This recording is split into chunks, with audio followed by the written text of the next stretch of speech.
1776년 미국 건국 이후 미국 전역에서 발생한 총 일식 8번이 있었다고 합니다. 첫 번째 1778년 6월 24일, 두 번째는 1780년 10월 27일, 세 번째는 1860년 7월 18일, 네 번째는 1869년 8월 7일, 다섯 번째 1878년 7월 29일, 여섯 번째 1970년 3월 7일, 일곱 번째 1979년 2월 26일, 그리고 여덟 번째 2017년 8월 21일, 그리고 이제 아홉 번째는 2024년 4월 8일, 조만간 다가오고 있죠. 여덟은 당연히 1년의 새로운 시작을 의미한다. 이것은 음악이나 그 외의 다른 어떤 분야에서도 적용된다. 인체의 세포는 매 7년마다 한 번씩 바뀌고 새로운 세포가 다시 만들어진다. 따라서 여덟은 완전히 새로운 어떤 것을 의미하게 된다. 하나님의 말씀에는 다양한 경우에서 여덟이란 숫자가 여러 번 등장한다. 이것은 새로운 어떤 것을 시작하는 숫자임이 분명하다. 예를 들어보자. 일단 사람들과 관련하여 여덟이라는 숫자는 노아와 그의 가족에 대해 설명하면서 처음으로 등장한다. 노아는 8번째 사람인 의의 전파자였다. 베드로전서 3장 20절에 따르면 방주 안에는 8 혼들이 타고 있었고 이후 이들은 새로운 땅에서 살았던 사람들이다. 이전의 문명이 완전히 파멸된 이후 처음부터 새롭게 시작하는 사람들이었던 것이다. 그리고 아이가 태어나면 8일째에 할례를 받는다. 누가복음 2장 21절 참고하시고요. 이것은 너무도 분명한 사실이다. 레위기 12장 13, 14장 10절에서 23절, 15장 14에서 29절 등과 같은 구절에서도 동일한 내용이 언급되고 있다. 할례는 8번째 날에 행해야 할 의식이라는 사실을 주목하라. 성경에서 할례에 대해 공부해 본 사람이라면 누구나 할례가 어떤 의미를 지니는지 잘 알고 있다. 할례는 새로운 피조물의 유형이다. 살을 베는 것은 사람의 씨와 연관된다.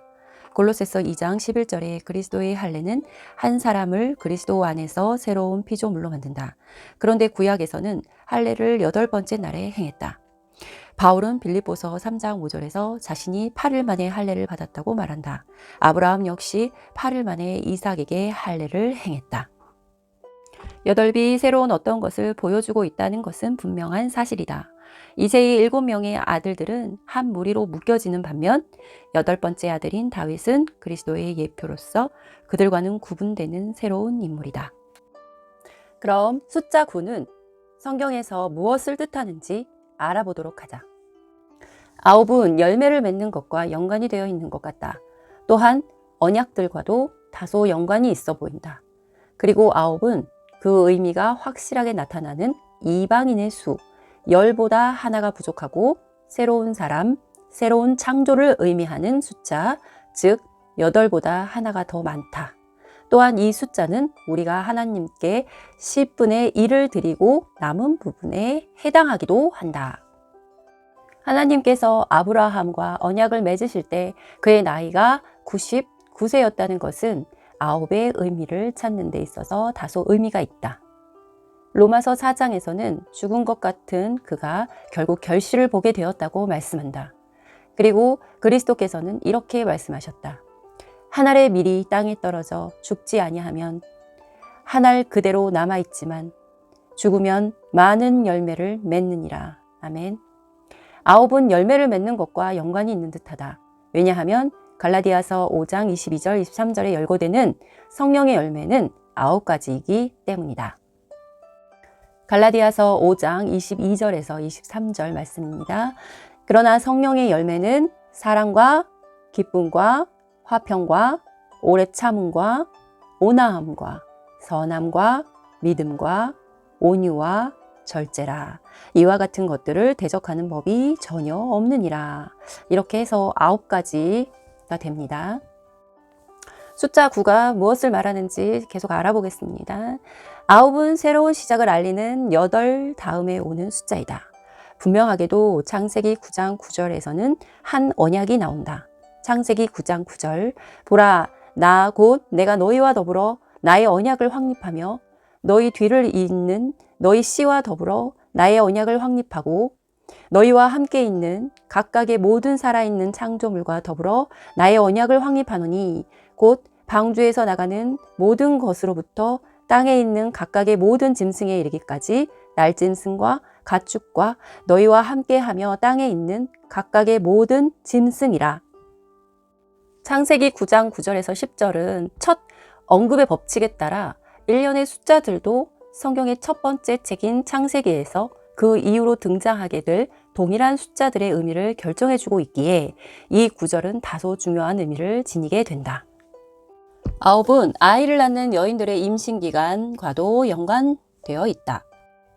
미국의 임신기간, 우리나라에서는 임신기간을 10달로 말하잖아요. 40주.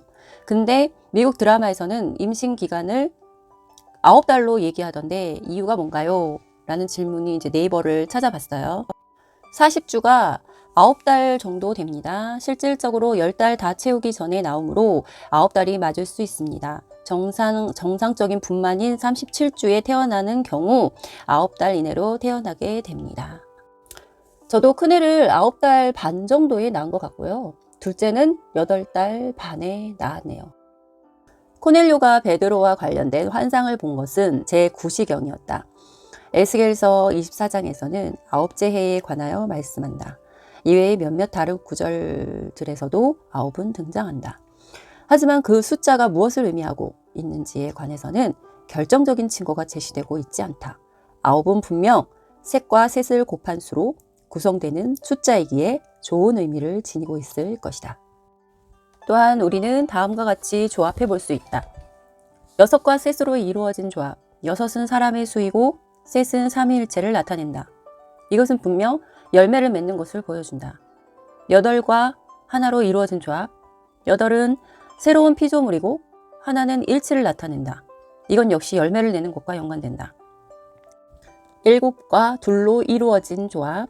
7은 완성의 숫자이고 둘은 분리를 의미한다.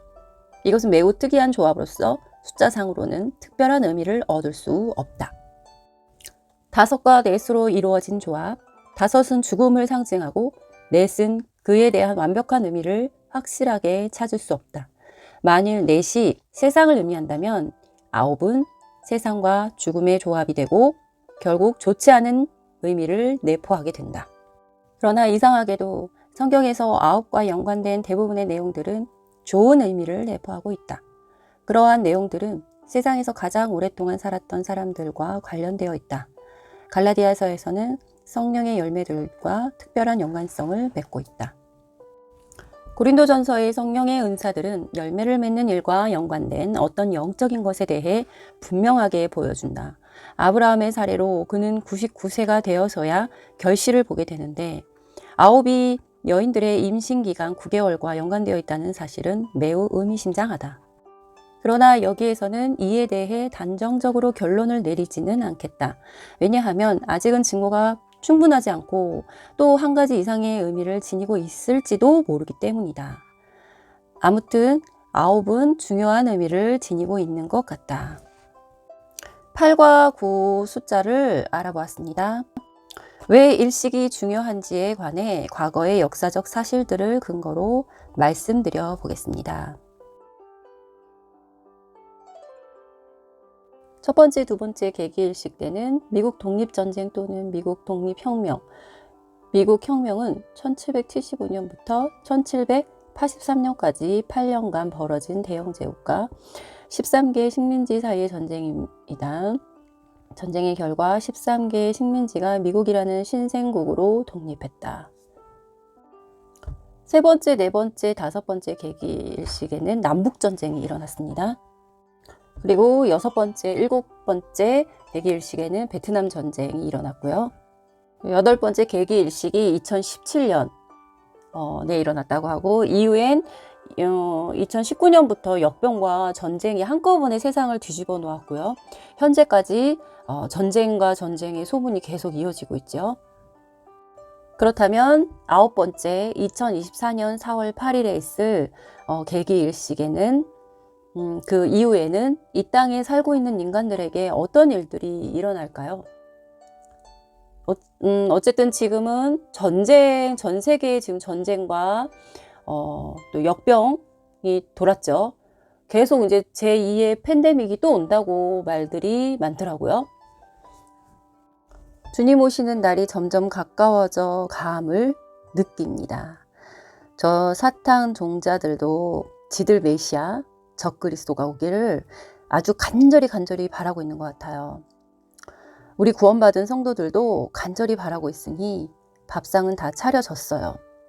이제 숟가락만 올리면 끝납니다.